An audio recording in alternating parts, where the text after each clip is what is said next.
इस कथा को आप नवरात्रि के 9 दिन जरूर सुने। प्रतिदिन इस कथा का श्रवण करें। इसके सुनने मात्र से माता रानी की कृपा आप पर बनी रहेगी। चलिए कथा को शुरू करते हैं।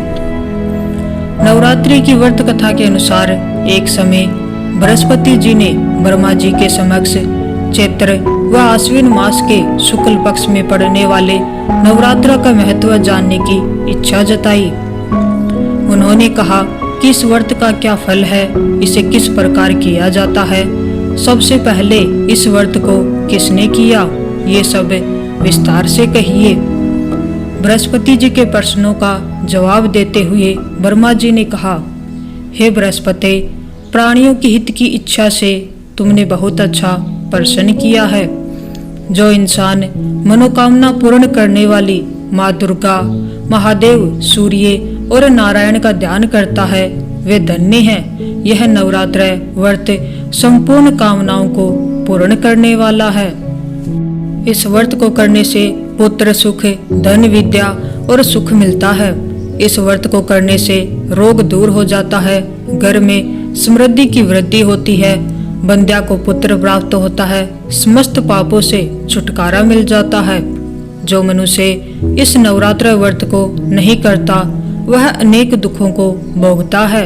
यदि व्रत करने वाला मनुष्य सारे दिन उपवास न कर सके तो एक समय भोजन करे और 10 दिन बांधुओं सहित नवरात्र व्रत की कथा का स्मरण करे। हे बृहस्पति, जिसने पहले इस महाव्रत को किया वह कथा मैं तुम्हें सुनाता हूँ। ब्रह्मा जी बोले, प्राचीन काल में मनोहर नगर में पिठत नाम का एक अनाथ ब्राह्मण रहता था। वह माँ दुर्गा का भक्त था। उसे संपूर्ण सद्गुणों से युक्त सोमती नाम की एक अत्यंत सुंदर कन्या उत्पन्न हुई। वह कन्या अपने पिता के घर में अपनी सहेलियों के साथ क्रीड़ा करती हुई इस प्रकार बढ़ने लगी जैसे शुक्ल पक्ष में चंद्रमा की कला बढ़ती है। उसका पिता प्रतिदिन जब दुर्गा की पूजा करके हवन किया करता, वह उस समय नियम से वहां उपस्थित रहती। एक दिन सुमति भगवती के पूजन में उपस्थित नहीं हुई। उसके पिता ने पुत्री की ऐसी असावधानी को देखकर क्रोध किया और वह पुत्री से कहने लगा, अरे दुष्ट पुत्री, आज तूने भगवती का पूजन नहीं किया, इस कारण से मैं किसी कुष्ठ रोगी या दरिद्र मनुष्य के साथ तेरा विवाह करूंगा।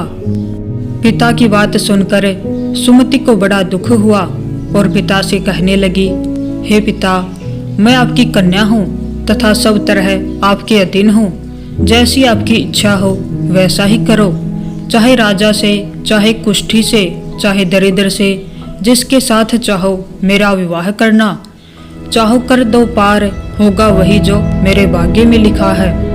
क्योंकि कर्म करना मनुष्य के अधीन है पर फल देना ईश्वर के अधीन है। कन्या के निर्भयता से कहे हुए वचन सुनकर उस ब्राह्मण ने क्रोधित होकर अपनी कन्या का विवाह एक कुष्ठी के साथ कर दिया और अत्यंत क्रोधित होकर पुत्री से कहने लगा, हे पुत्री, अपने कर्म का फल भोगो। देखे भाग्य के भरोसे रहकर क्या करती हो। पिता के ऐसे कटु वचनों को सुनकर सुमति मन में विचार करने लगी, अहो मेरा बड़ा दुर्भाग्य है जिससे मुझे ऐसा पति मिला। इस तरह अपने दुख का विचार करती हुई वह कन्या अपने पति के साथ वन में चली गई और डरावने कुशायुक्त उस निर्जन वन में उन्होंने वह रात बड़े कष्ट से व्यतीत की। उस गरीब बालिका की ऐसी दशा देखे देवी भगवती ने पूर्ण पुण्य के प्रभाव से प्रकट होकर सुमति से कहा, हे दीन ब्राह्मणी, मैं तुझसे प्रसन्न हूँ। तुम जो चाहो सो वरदान मांग सकती हो। भगवती का यह वचन सुनकर ब्राह्मणी ने कहा, आप कौन हैं? वह सब मुझसे कहो। ब्राह्मणी का ऐसा वचन सुन देवी ने कहा कि मैं आदि शक्ति भगवती हूँ और मैं ही ब्रह्म विद्या व सरस्वती हूँ। प्रसन्न होने पर मैं प्राणियों का दुख दूर कर उनको सुख प्रदान करती हूँ। हे ब्राह्मणी, मैं तुझ पर तेरे पूर्व जन्म के पुण्य के प्रभाव से प्रसन्न हूँ। मैं तुम्हें तुम्हारे पूर्व जन्म का वृतांत सुनाती हूँ, सुनो। तुम पूर्व जन्म में निषाद की स्त्री थी और अति पतिव्रता थी। एक दिन तेरे पति निषाद ने चोरी की। चोरी करने के कारण तुम दोनों को सिपाहियों ने पकड़ लिया और जेल खाने में कैद कर दिया। उन लोगों ने तुझको और तेरे पति को भोजन भी नहीं दिया। इस प्रकार नवरात्रि के दिनों में तुमने न तो कुछ खाया और न ही जल पिया। इस प्रकार 9 दिन तक नवरात्रि का व्रत हो गया। हे ब्राह्मणी, उन दिनों में जो व्रत हुआ, इस व्रत के प्रभाव से प्रसन्न होकर मैं तुझे मनोवांछित वर देती हूँ। तुम्हारी जो इच्छा हो सो मांगो। इस प्रकार दुर्गा के वचन सुन ब्राह्मणी बोली, अगर आप मुझ पर प्रसन्न हैं तो हे दुर्गे, मैं आपको प्रणाम करती हूँ। कृपा करके मेरे पति का कोढ़ दूर करो। देवी ने कहा, उन दिनों तुमने जो व्रत किया था, उस व्रत का 1 दिन का पुण्य पति का कोढ़ दूर करने के लिए अर्पित करो। उस पुण्य के प्रभाव से तेरा पति ठीक हो जाएगा।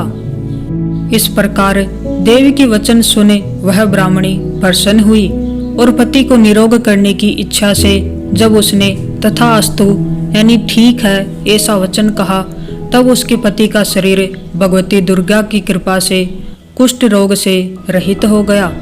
वह ब्राह्मणी पति को देख देवी की स्तुति करने लगी। हे दुर्गे, आप दुर्गति को दूर करने वाली, तीनों लोगों का संताप हरने वाली, समस्त दुखों को दूर करने वाली, रोगी मनुष्य को निरोग करने वाली, प्रसन्न हो मनोवांछित वर देने वाली और दुष्टों का नाश करने वाली माता की जय हो। हे अम्बे, मुझ निरपराध अबला को मेरे पिता ने कुष्ठी मनुष्य के साथ विवाह कर घर से निकाल दिया। पिता से तिरस्कृत निर्जन वन में विचर रही हूँ। आपने मेरा इस विपदा से उद्धार किया है। हे देवी, आपको प्रणाम करती हूँ, मेरी रक्षा करो। उस ब्राह्मणी की ऐसी स्तुति सुन देवी बहुत प्रसन्न हुई और ब्राह्मणी से कहा, हे ब्राह्मणी, तेरे उदाल्य नामक अति बुद्धिमान, धनवान, कीर्तिवान पुत्र शीघ्र उत्पन्न होगा। ऐसा वर देकर देवी ने ब्राह्मणी से फिर कहा कि और जो कुछ तेरी इच्छा है वह मांग ले। सुमति ने कहा कि हे भगवती दुर्गे, अगर आप मुझ पर प्रसन्न हैं तो कृपा मुझे नवरात्र व्रत की विधि का विस्तार से वर्णन करें।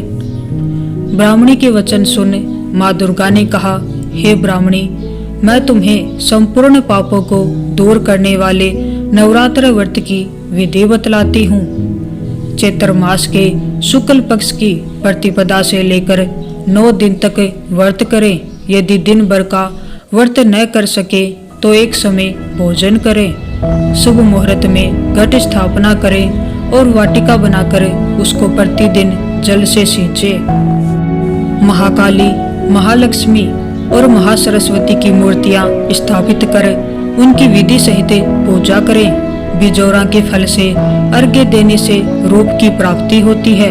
जायफल से अर्घ्य देने पर कीर्ति, दाग से कार्य की सिद्धि होती है। आंवले से सुख की प्राप्ति और केले से अर्घ्य देने से आभूषणों की प्राप्ति होती है।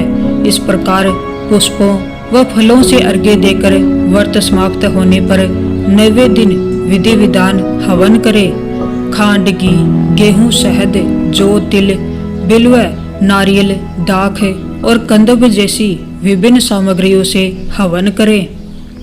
आंवले से कीर्ति और केले से पुत्र की, कमल से राज सम्मान की और दाखों से संपदा की प्राप्ति होती है। खांड, घी, नारियल, शहद, जौ और तिल तथा फलों से हवन करने से मनोवांछित वस्तु की प्राप्ति होती है। व्रत करने वाला मनुष्य इस विधि विधान से होम कर आचार्य को अत्यंत नम्रता के साथ प्रणाम करे और यज्ञ की सिद्धि के लिए उसे दक्षिणा दे। इस प्रकार बताई हुई विधि के अनुसार जो व्यक्ति व्रत करता है उसके सब मनोरथ सिद्ध होते हैं। इसमें तनिक भी संदेह नहीं है। इन 9 दिनों में जो कुछ दान आदि किया जाता है उसका करोड़ों गुना फल मिलता है। इस नवरात्र व्रत करने से अश्वमेध यज्ञ का फल मिलता है। हे ब्राह्मणी, इस संपूर्ण कामनाओं को पूर्ण करने वाले उत्तम व्रत को तीर्थ मंदिर अथवा घर में विधि के अनुसार करें। ब्रह्मा जी बृहस्पति जी से बोले, इस प्रकार ब्राह्मणी को नवरात्रि व्रत विधि बताकर देवी अंतर्ध्यान हो गई। अतः जो मनुष्य या स्त्री इस व्रत को भक्ति पूर्वक करता है वह इस लोक में सुख प्राप्त कर अंत में मोक्ष की प्राप्ति करता है। ब्रह्मा जी बृहस्पति जी से कहते हैं कि यह दुर्लभ उत्तम व्रत का महात्म्य है जो मैंने तुम्हें बताया है। ऐसा सुने बृहस्पति जी आनंद से प्रफुल्लित हो गए और कहने लगे कि हे ब्राह्मण, आपने मुझ पर अति कृपा की जो मुझे इस व्रत का महत्व सुनाया। ब्रह्मा जी बोले कि हे बृहस्पति, यह देवी भगवती संपूर्ण लोकों का पालन करने वाली है। इस महादेवी के प्रभाव को कौन जान सकता है। तो ये थी नवरात्रि के 9 दिन सुनी जाने